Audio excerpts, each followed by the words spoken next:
λοιπόν στο τελευταίο θέμα για σήμερα, τελευταία επικοινωνία. Ήδη στην άλλη άκρη της τηλεφωνικής μας γραμμής βρίσκεται η κυρία Διόνη Βάρδακα, πρόεδρος της οργάνωσης. Είπα κάποια πραγματάκια νωρίτερα για την προγραμματισμένη μας επικοινωνία, ωστόσο πολλά περισσότερα θα μας πει εκείνη για την οργάνωση Πάνος και Χρυσιίδα Βοήθεια στα παιδιά, γνωστή και ως Πάνος και Χρυσιίδα for Life. Καλή σας μέρα και καλό μήνα. Καλή σας μέρα. Καλό μήνα, να είστε καλά. Χαίρομαι πολύ που θα τα πούμε έτσι. Να είστε καλά, να είστε καλά. Πείτε μας δύο λόγια για την οργάνωση. Η οργάνωση αυτή δημιουργήθηκε πριν από 19 χρόνια, όταν χάσαμε το γιο μας τον Πάνο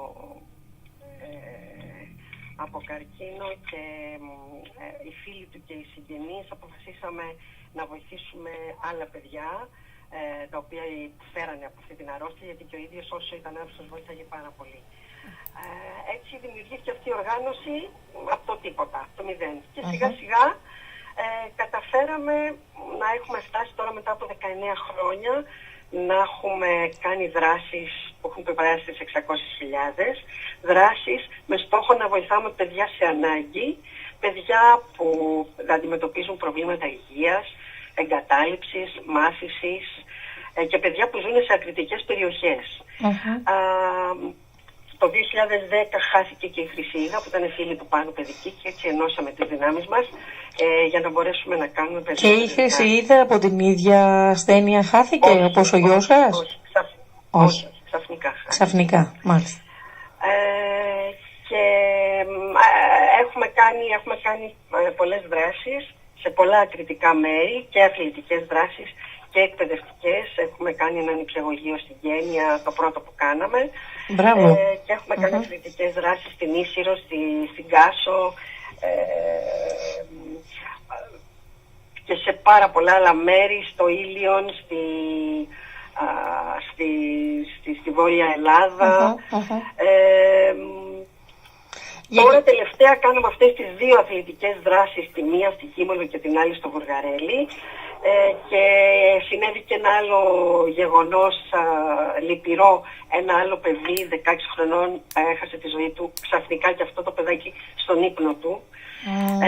Και οι γονείς του μαζί μας αποφασίσαμε να κάνουμε δράσεις μαζί, γιατί και εκείνος αγαπούσε πάρα πολύ τον μπάσκετ όπως και ο Πάνος, και κάναμε αυτό το πρώτο γήπεδο στην Κίμολο, το οποίο ήταν αρκετά δύσκολο να γίνει.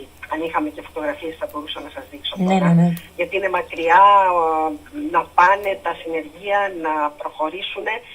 Έγινε όμως.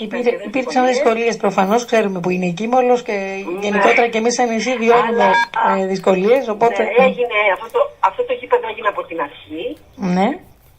Και μετά από ένα χρόνο ήρθαμε σε επαφή με το Βουλγαρέλι στα Τζουμέρκα, όπου και εκεί αποφασίσαμε να κάνουμε ανάπλαση των αθλητικών χώρων του γηπέδου μπάσκετ και βόλεϊ εσωτερικά και εξωτερικά, και έγινε και εκεί μια πολύ μεγάλη δράση, η οποία πραγματικά όταν έγιναν τα εγγένεια, μόνο τα χαμόγελα των παιδιών ήταν αρκετά για μας.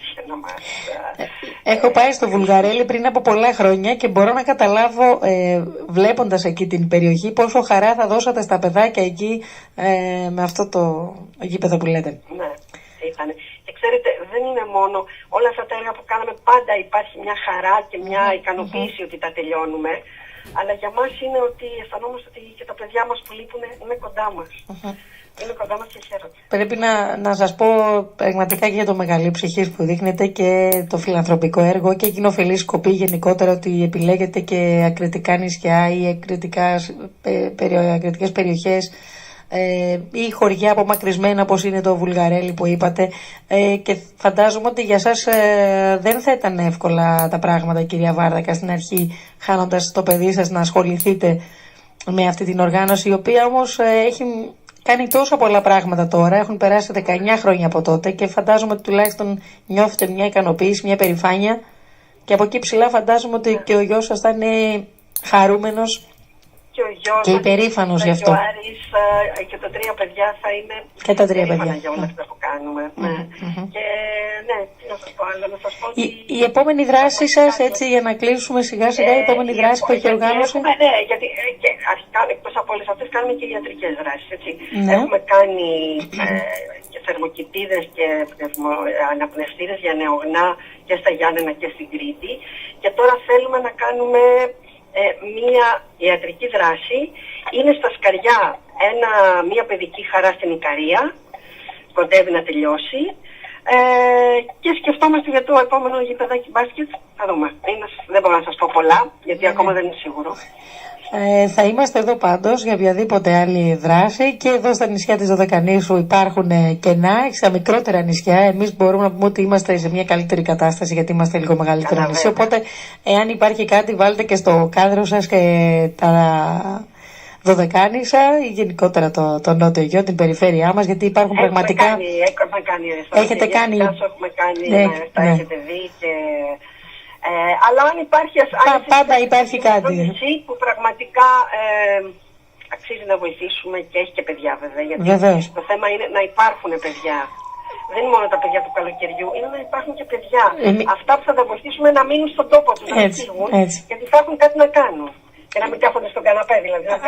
Ακριβώς αυτό που λέτε. Νομίζω ότι οι ανάγκες πάντα υπάρχουν. Είναι έτσι η διαμορφία της νησιωτικής Ελλάδας, και εμείς είμαστε ένα νησί με 37.000 κατοίκους. Οπότε αντιλαμβάνεστε ότι έχουμε και πάρα πολλά παιδιά.